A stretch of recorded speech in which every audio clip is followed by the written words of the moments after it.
Today on Cutler's Court. The only reason there could be a question of paternity is if you were kind of... When he started messing with the young lady, when I came up from Miami, I found out about everything. Broke up, and then I ended up talking back to my first daughter's father. I called him like, what's up? Let me know something. Like, do I need to take a DNA test? Is it my baby? If it's honey, my baby, you want to be a father too. That's it. Well, I think it's time for the results. All right, I'm here for it. We'll find out today if this man is the father of her child. This is Cutler's Court.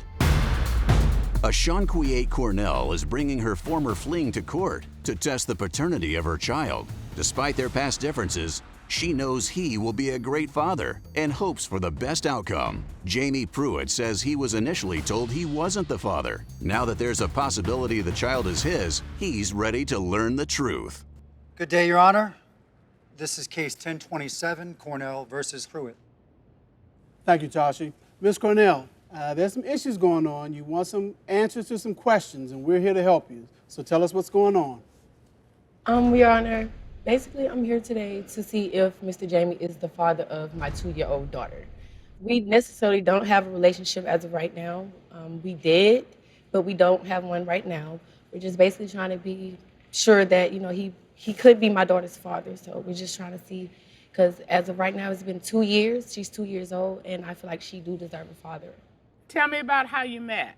Well, I met Jamie back in 2020. I was doing a little protesting because we had a lot going on. Starting from George Floyd, we started off downtown at like Centennial Park with the Army down there and stuff. This is when they was doing the looting and everything. Right. And then it was like it hit home to where there was a young man named Ray Sharp Brooks. He was killed at the Wendy's on University Avenue and Pryor Road. Yeah. And for me, that's my home. Like, that's where I was born and raised. So I had to be there. So I was there like every day from start to finish.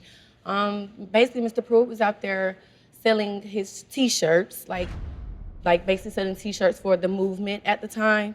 So yeah, we were down there, and I met him basically selling T-shirts. He wanted to be this old big-time flashy guy. He had to show me his Cash App and show like, oh, he makes this type of money selling shirts or whatever. And prior to 2 weeks, we actually started hanging with each other. And I would say about the third week, me and I had a daughter that I had prior to a previous relationship. We actually moved in with him, like after 3 weeks. 3 weeks? Yes, after 3 weeks. You know, at 3 weeks, you didn't just met his representative, right? You haven't met him yet at 3 weeks. Yeah. So basically, I was going through some things financially, and he knew what I was going through, and he wanted to help. He wanted to help, so I took the help or whatever. So yes, 3 weeks we moved in with him, and it was a lot of stuff that I seen being out, because we still would go out and do the protesting. He would sell his T-shirts. I would still do the protesting every day, daily.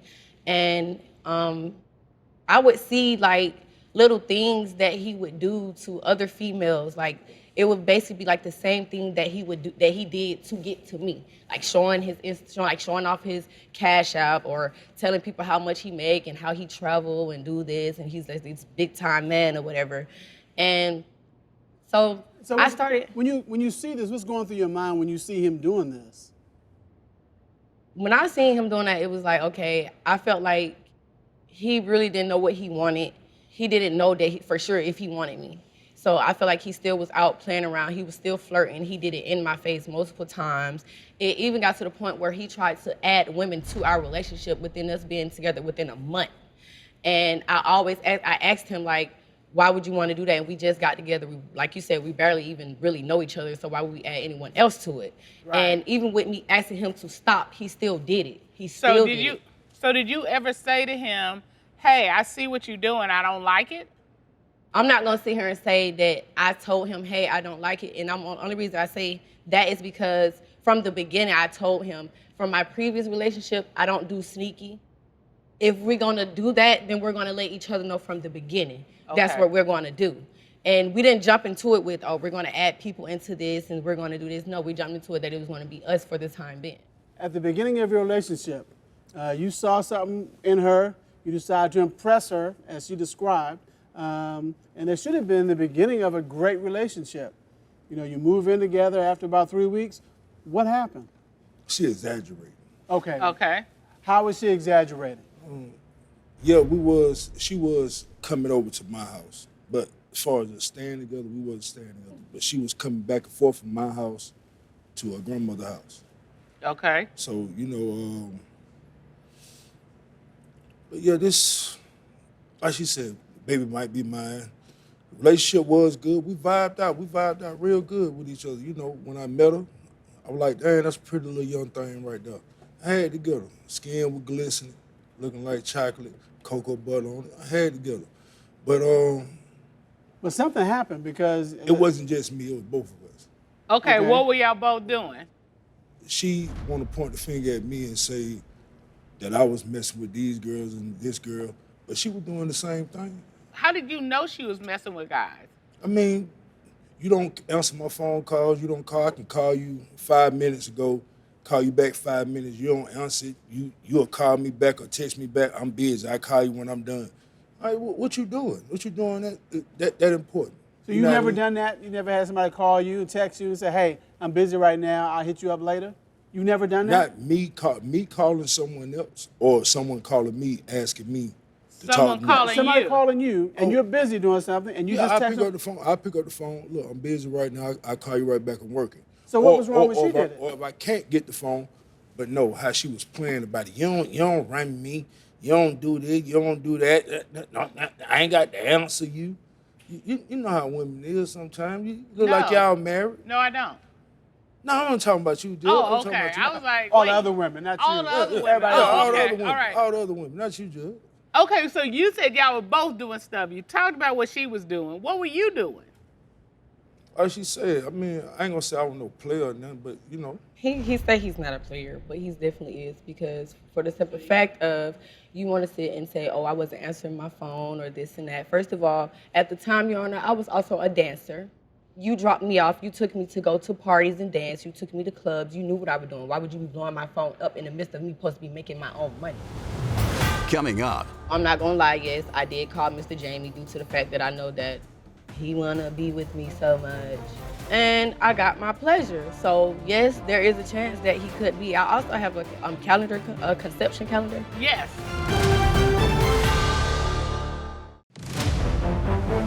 when I met her, I was like, dang, that's a pretty little young thing right there. I had to get her. The skin was glistening, looking like chocolate. But something happened because... It wasn't just me, it was both of them. What kind of dancer were you?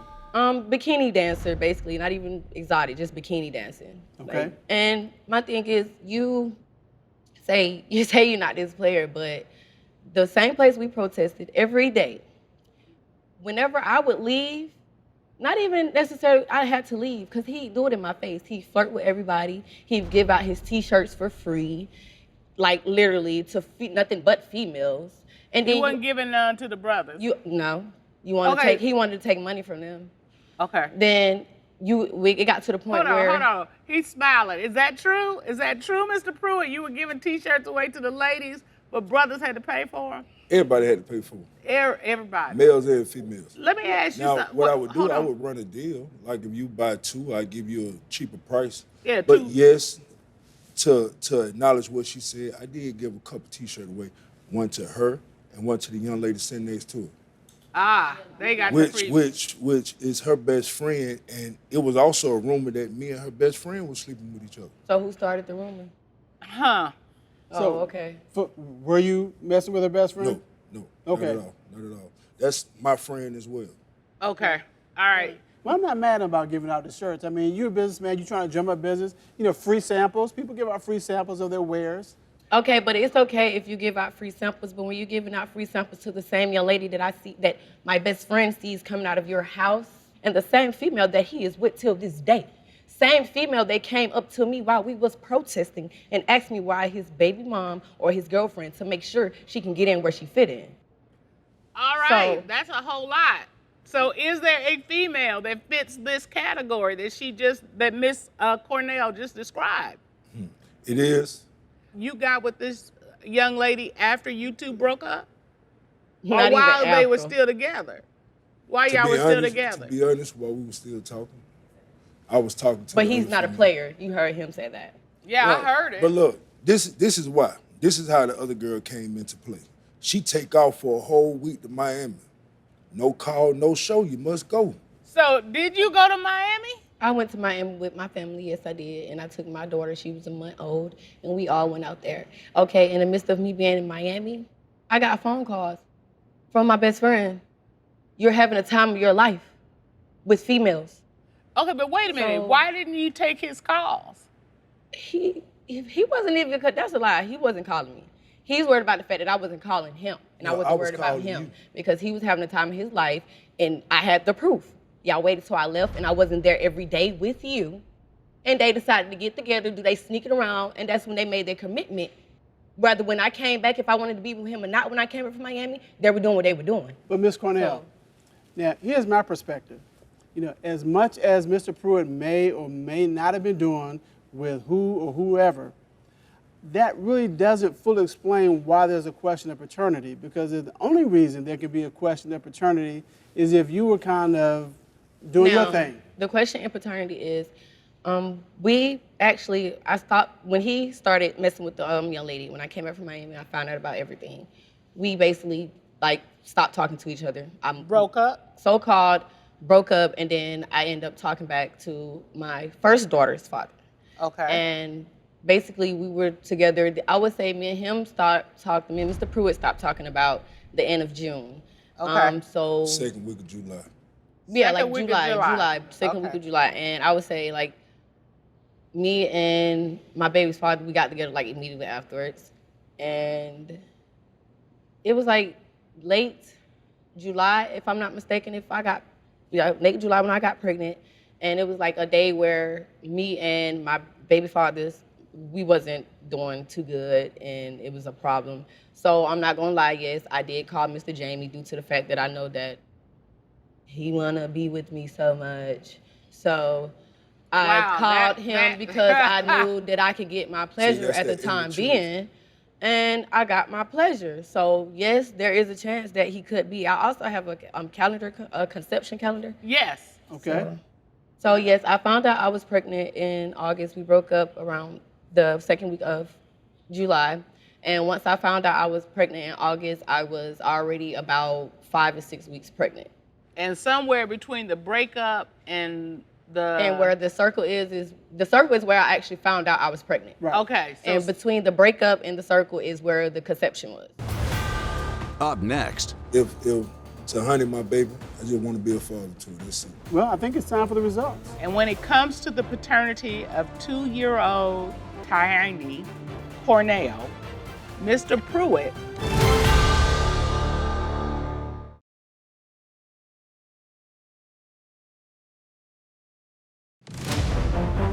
Me and Mr. Pruitt stopped talking about the end of June. Okay. Second week of July. Me and my baby's father, we got together immediately afterwards. Have you had any contact with your potential daughter? I seen her one time. She brought her by the house so my mom can see her. Uh-huh. And my mom, she was like, Jamie, this little girl looked like me. And I want to be the father. I want to be the father. So if the baby is yours, you want to be part of her life. Yes. And that is important. Yeah. Was there ever a period of time where Ms. Cornell told you, "Oh, you're not the father, don't worry about it"? Yeah. Okay. How did those discussions occur? Well, when she pulled up the pregnancy chart, I say around the time she posted it on Instagram, I seen it, and it said 7 weeks pregnant. I called, I'm like, what's up? Let me know something. Like, do I need to take a DNA test? Is it me? Is it my baby? Right. You know what I mean? No, it ain't my baby. It's something, you ain't got to worry about it. Whoop, whoop, whoop. Then here we go, 2 years later, she hit me up saying, you need to take a DNA test. First of all, after I told him that she wasn't his, a couple of months later, I still reached out to him and told him we could do the DNA test if he wanted to, because I didn't want him to feel like I was stopping him from trying to see if she was his child. Right. He said, oh, I will pay for it, I will pay for it, I will pay for it, never paid for it. Now, I'm curious, you brought a witness with you, and I'm just curious as to what your witness is going to be able to add to this paternity issue. So who have you brought with you? This is my best friend, Ariane. Hi. Hi, good day, how are meet you? Both. I'm great. Would you state your name, please, for our record? My name is Ariane Fowler. Do you have some information to share with us regarding their relationship, past or present, and this paternity question? I do. Me and Mr. Jamie, like she said, we met at the Wendy's during protesting. And, you know, the women, they loved him. The crowd, we loved him. His energy, it was very well. Mr. Jamie, he has been a little not truthful about the relationship. Like she stated, I've actually seen him with women from Wendy's coming from his home. And, you know, that's not what we was doing at the Wendy's. So, you know, to even see it go that far, it was like mind-blowing. It sounds like the biggest question is whether Mr. Pruitt is the father of Ms. Cornell's child. Okay. So, I mean, that's the issue. Okay. Now, you say you're in a relationship right now with somebody else? Yes. Okay. If it turns out you are the father, are you going to continue in that relationship? Is there any chance of you and Ms. Cornell getting back together? No.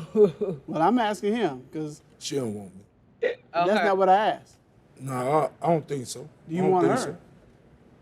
Not, That's not convincing. I'm not convinced. No, I know when folk don't want folks. Yeah. And that wasn't it. I just, if to honey my baby, I just want to be a father to her. That's it. Okay. Well, I think it's time for the results. All right. I'm here for it.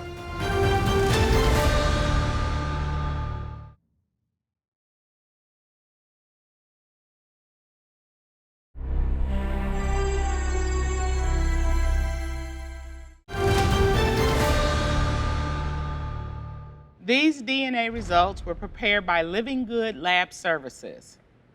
And when it comes to the paternity of 2-year-old Tiny Cornell, Mr. Pruitt, you are not the father. So you wanted some answers, and you got those answers, right? Mm-hmm. All right. But we do want to talk to you both about being in a relationship and what that looks like and what lessons you should have learned from your relationship. And a relationship you're in for the good, for the bad, the ups and the downs. You can't go jumping in and out of relationships just because things go bad. And so this Or you just have an argument. Yeah. So let's think about you have an argument, you get sideways with the person you're in, and then you go back to an ex. Or you get in an argument with her, you don't like something she's doing, so you out there, messing with the first thing that will let you have some play because you gave him a free t-shirt. I mean, that's not healthy for either one of you going forward in whatever relationships you all are going to be in. Now, how are you feeling right now? Okay. I'm fine. You okay? You sure? Mm-hmm. Okay. I know you were a little teary-eyed when the results were read, and we don't want you to think we're not sensitive to who's standing in front of us. We see you. We really do see you. And, you, while young, many of the things that you shared show a maturity that I wasn't expecting. Like you were like, I told him, no lying, no sneaking.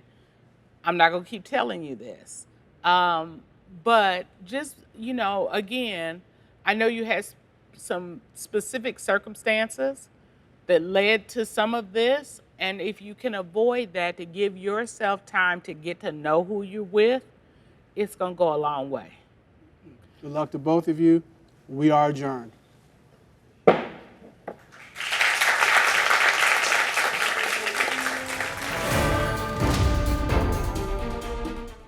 was hoping that she was mine. She looked like my mom. My mom said she looked like her, all that. So, I was hoping that it was her. I did it only for him because I didn't want him to think that I was just trying to stop him from trying to be her father. I mean, it's really up to her. You know what I mean? If she want to be friends or whatever, if not, then, we'll keep it pushing.